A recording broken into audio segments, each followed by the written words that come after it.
Hello दोस्तों, आप सभी का स्वागत है आपके अपने यूट्यूब चैनल हम सफर क्लासेस में। आज हम पढ़ेंगे क्लास 12 के लिए और सभी लोगों के लिए महत्वपूर्ण जानकारियां है। आज जानेंगे कि महाभारत में पांडवों का जन्म किस प्रकार हुआ था। इस वीडियो को आप अंत तक जरूर देखिएगा तो आपको महाभारत संबंधित इंपोर्टेंट ज्ञान समझ में आ जाएगा। चलिए तो स्टार्ट करते हैं। कुरुवंश। आज से 5000 साल पहले एक वंश हुआ करता था जिसका नाम था कुरुवंश। कुरुवंश की राजधानी था हस्तिनापुर। हस्तिनापुर। ये हस्तिनापुर वर्तमान में भारत के उत्तर प्रदेश राज्य में मेरठ नामक स्थान पर हस्तिनापुर था। आज से 5000 साल पहले। आज ये हस्तिनापुर खंडहर हो चुका। इसी कुरुवंश की जो राजधानी हस्तिनापुर थी, इसी हस्तिनापुर का राजा शांतनु था। हस्तिनापुर का राजा था शांतनु। ये राजा पहले गंगा से शादी किए थे, जिससे एक संतान हुआ था जिसका नाम था देवव्रत। देवव्रत। अब इस महाराज शांतनु का दोबारा एक सत्यवती नाम की कन्या से विवाह होता है और इस सत्यवती नाम की कन्या से विवाह होने के कारण ये जो देवव्रत थे वो प्रतिज्ञा लेते हैं कि हम कभी किसी राज्य का राजा नहीं बनूंगा और कभी भी मैं शादी नहीं करूंगा। इसके पीछे का कहानी है कि सत्यवती एक दशराज, जिसको मल्लाह कहते हैं, उसकी ये पुत्री थी और एक बार महाराज शांतनु कहीं पे वन विहार करने के लिए जा रहे थे तो उनको सत्यवती नाम की एक सुंदर कन्या मिलता है, जिससे ना राजा को सत्यवती नामक सुंदर कन्या से विवाह करने का मन होता है। तो अपने ये प्रस्ताव सत्यवती के सामने रखते हैं, जिसके कारण सत्यवती का एक शर्त होता है कि आप जाकर पहले मेरे पिताजी से सहमति ले लीजिए। तो शांतनु उसके पिता के पास जाते हैं तो इसके पिताजी का एक शर्त होता है कि आपका शादी हम अपने पुत्री सत्यवती के साथ करवा दूंगा, लेकिन इसका जो पहला बेटा होगा वही आपके राज्य का राजा होगा। तो उस शर्त के अनुसार देवव्रत ने प्रतिज्ञा करते हैं कि हम कभी भी शादी नहीं करेंगे और कभी भी किसी राज्य का राजा नहीं बनेंगे। तब से ये देवव्रत का नाम हो जाता है भीष्म। तब से ये देवव्रत का नाम हो जाता है भीष्म। तो आप कह सकते हैं कि भीष्म या देवव्रत गंगा और शांतनु का पुत्र था। अब सत्यवती का विवाह शांतनु से हो जाता है। इससे एक संतान उत्पन्न होता है जिसका नाम था विचित्रवीर्य। विचित्रवीर्य नाम का एक संतान होता।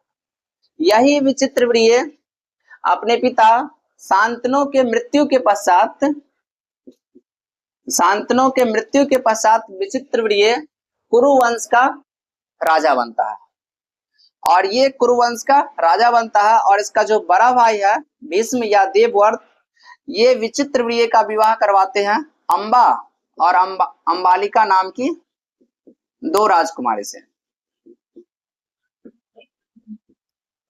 अंबालिका नाम की दो राजकुमारी से विचित्रवीर्य का विवाह होता है।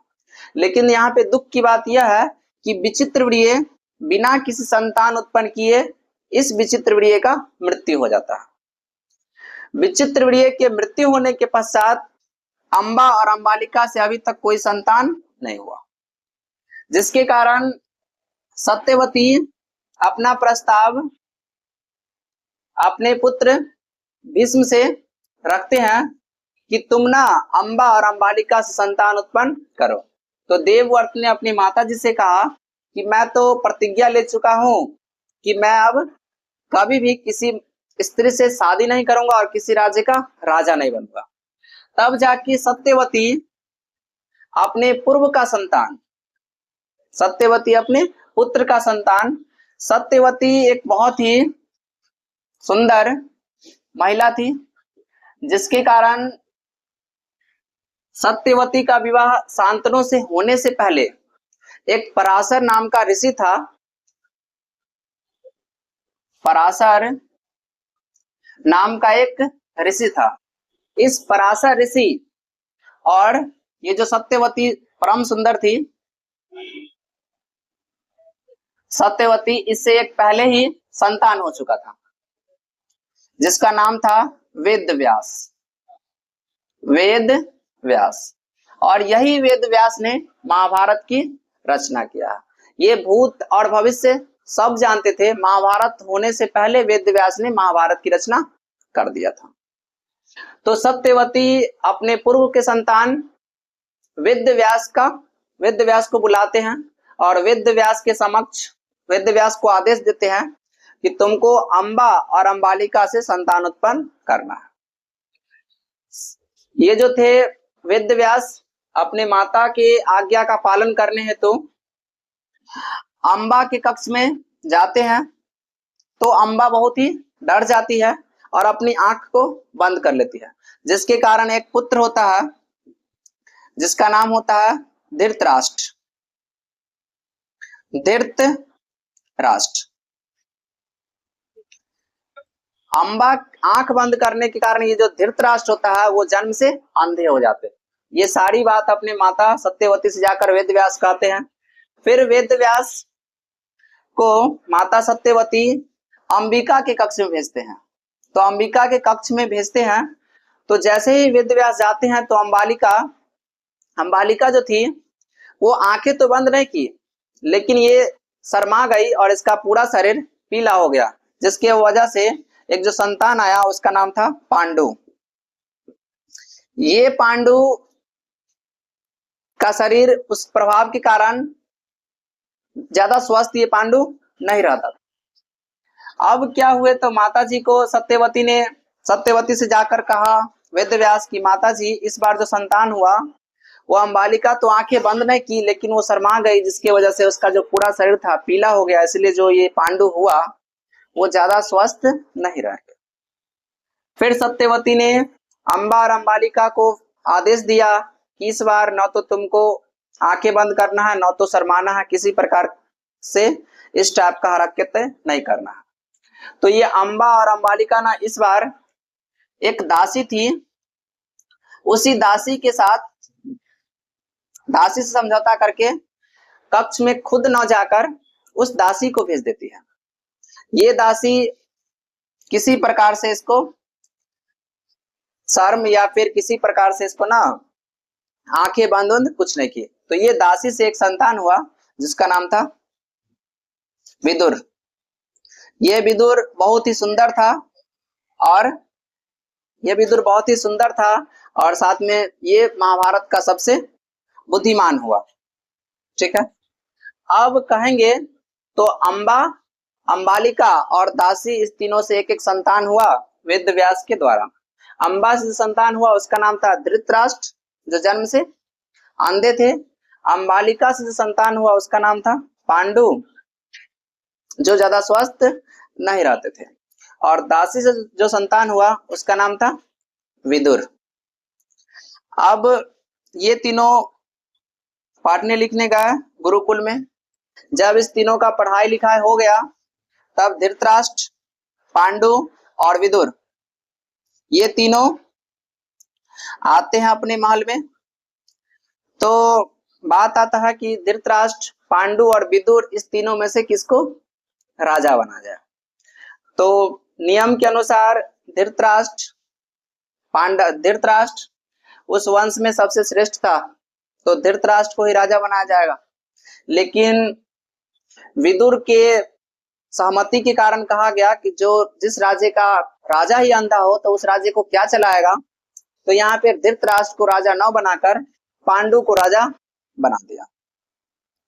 अब कुरु वंश का जो राजा था वो बन गया पांडु। अब इस पांडु का विवाह हुआ कुंती और माद्री से।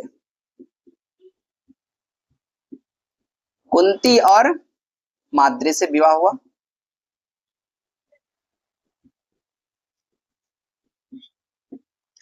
कुंती और माद्री से विवाह हुआ पांडु का, और धृतराष्ट्र का शादी हुआ गांधारी से।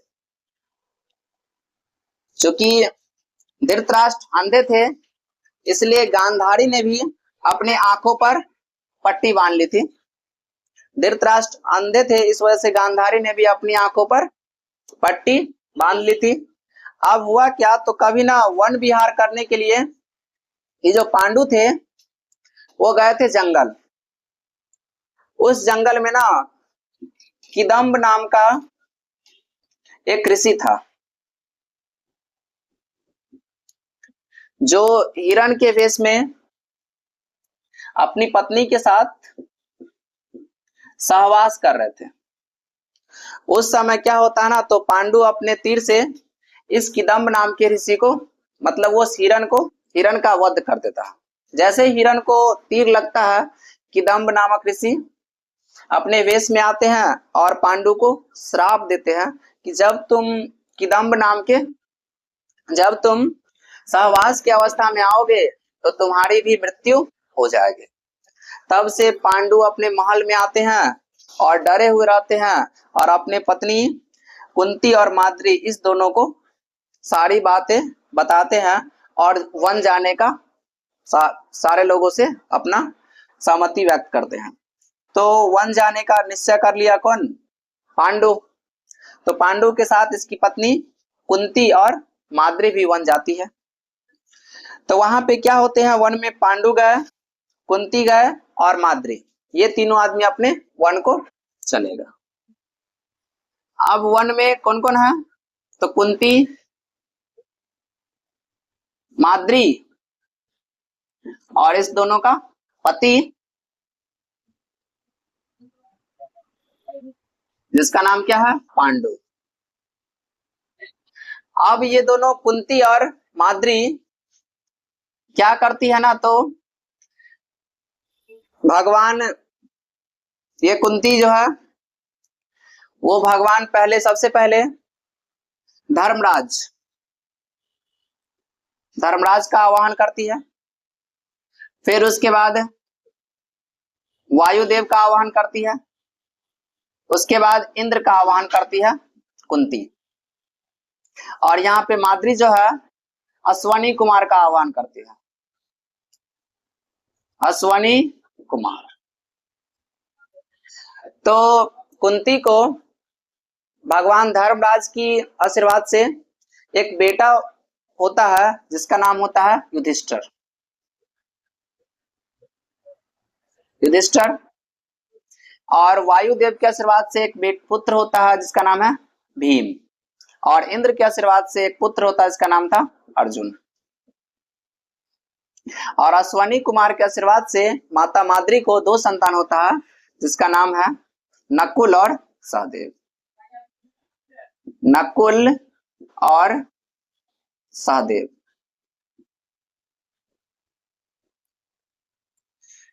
ठीक है दोस्तों, तो यहाँ पे आप जान गए कि माता कुंती को धर्मराज के आशीर्वाद से युधिष्ठिर नाम का एक संतान होता है।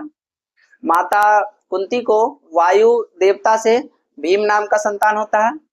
और माता कुंती को इंद्र से अर्जुन उत्पन्न होता है। तो इस प्रकार से कहेंगे युधिष्ठिर, भीम और अर्जुन माता कुंती का संतान है। और अश्वनी कुमार के आशीर्वाद से माता माद्री को नकुल और सहदेव नामक 2 पुत्र होता है। यही पांचों जो भाई है, यही पांचों भाई ना पांडव कहलाते हैं। ठीक है दोस्तों, यहां तक आपको समझ में आ गया होगा। युधिष्ठिर, भीम, अर्जुन, नकुल और सहदेव, ये पांचों कहलाते हैं पांडव। तो आपसे पूछा जाएगा कि पांडवों की संख्या कितना है, तो आप कहेंगे पांडवों की संख्या 5 है। कौन कौन पांडव है, तो युधिष्ठिर, भीम, अर्जुन, नकुल और सहदेव। युधिष्ठिर किसके आशीर्वाद से प्राप्त हुआ, धर्मराज, भीम, वायुदेव, अर्जुन इंद्र के आशीर्वाद से, नकुल और सहदेव अश्वनी कुमार के आशीर्वाद से प्राप्त हुआ। ठीक है, तो यही पांचों कहलाते हैं पांडव। माता माद्री से कौन कौन आए, नकुल और सहदेव। कुंती से कौन आया, युधिष्ठिर, भीम और अर्जुन। तब तक ये वन में पांचों पांडव का जन्म हुआ, तब तक ये महल में ये जो धृतराष्ट्र और गांधारी का शादी हुआ था तो उससे ना 100 पुत्र हो गया था इधर, धृतराष्ट्र और गांधारी से। यही जो 100 पुत्र था ये कहलाता था कौरव। तो आपको याद रखना है यहाँ पे कि कौरवों की संख्या कितना है, तो कौरवों की संख्या है 100 और पांडवों की संख्या हो गया 5। इस कौरवों में 2 श्रेष्ठ कौरव था, एक आपका दुर्योधन और दूसरा था दुशासन। इसी दुशासन और दुर्योधन के कारण इसका राज्य नाश हो जाता है धृतराष्ट्र का। कौरवों की संख्या 100, उसमें जो श्रेष्ठ थे दुर्योधन और दुशासन, पांडवों की संख्या इधर हो गया 5। यही आपका पांडवों के जन्म की कहानी था। अब क्या होता है, तो माता कुंती और माद्री एक दिन अपने पति पांडु को सहवास के लिए किसी प्रकार से राजी कर लेते हैं, जिसके कारण किदम्ब नामक ऋषि के श्राप के कारण पांडु का मृत्यु हो जाता है। तो पांडु के मृत्यु के पश्चात माता कुंती और माद्री अपने 5 पुत्रों के साथ अपने महल हस्तिनापुर में वापस लौट जाती है। अब हस्तिनापुर में जो वापस लौट आती है तो हस्तिनापुर का जो युवराज था धृतराष्ट्र का बेटा दुर्योधन, उसको ना ईर्ष्या हो जाता है। किससे? पांडवों से। चूंकि पांडवों का व्यवहार काफी अच्छा था और ये लोग काफी सहनशील विचार के थे, जिसके कारण युधिष्ठिर, भीम, अर्जुन, नकुल, सहदेव को ना वहां का जो प्रजा थे इस 100 कौरवों से ज्यादा पसंद करते थे। तो इसको ईर्ष्या हो गया दुर्योधन को कि अब मेरा क्या होगा। इसी ईर्ष्या के कारण ना दुर्योधन अपने पिताजी से कहता है, हे पिताश्री, आप तो ठहरे अंधे, जिसके कारण आपको हस्तिनापुर का राजा नहीं बनाया गया। हस्तिनापुर का राजा आपका भाई कौन? पांडु बन गया। और पांडु को किदम्ब ऋषि का श्राप लगा, जिसके कारण वो जंगल चले गए और आप किस्मत से इस राज्य का राजा बन गया। और उस हिसाब से कहेंगे तो हस्तिनापुर का जो राजा था वो था पांडु। तो अब उसका 5 पुत्र को यहाँ का जनता काफी पसंद करता है, जिसके कारण हमारा अब क्या होगा, पांडु राजा था, आप किस्मत के कारण राजा बन गए, अब उसका पुत्र आया है, उसका पुत्र राजा बनेगा, फिर जो उसका पुत्र होगा वो राजा बनेगा, तो फिर हम लोगों को क्या होगा। इसलिए आप कुछ ऐसा उपाय ढूंढिए। ठीक है दोस्तों, अब बात कर लेते यहाँ पे कि जो कुंती थी इसको 3 संतान हुआ, युधिष्ठिर, भीम, अर्जुन।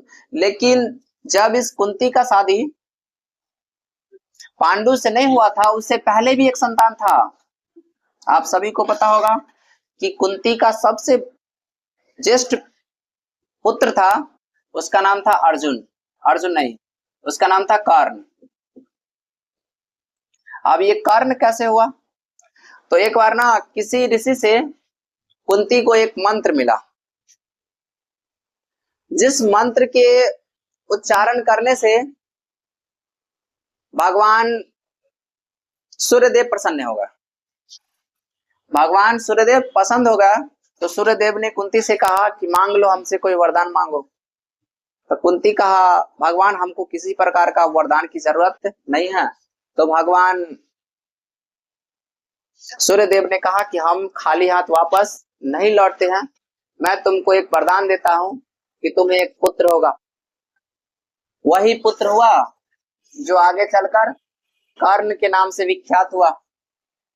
ये जो कर्ण थे, तो अब कुंती लोक लाज के कारण एक टोकरी में इस संतान को जल में प्रवाह कर देती है, और तब से इस संतान को उधर से एक सारथी रथ चलाने वाला गुजर रहा था, जो उसको रोते हुए देखा तो उसको अपने घर पर लेकर पाला पोसा। इस प्रकार से कर्ण बड़ा हुआ। तो कर्ण बड़ा होने के बाद ना भगवान परशुराम से भगवान परशुराम से शिक्षा ग्रहण किया और ये पांचों पांडव जो थे बड़ा होने के बाद गुरु द्रोणाचार्य से शिक्षा प्राप्त किया। इसके बाद मैं आप लोग को अगले वीडियो में इसके बाद की कहानी को सुनाऊंगा। आपको ये कहानी अगर पसंद आए तो मेरे इस चैनल को सब्सक्राइब कर लीजिए और नोटिफिकेशन को ऑन कर लीजिए ताकि आपको इस प्रकार का कोई भी वीडियो मैं डालूं तो सबसे पहले आपको मिले।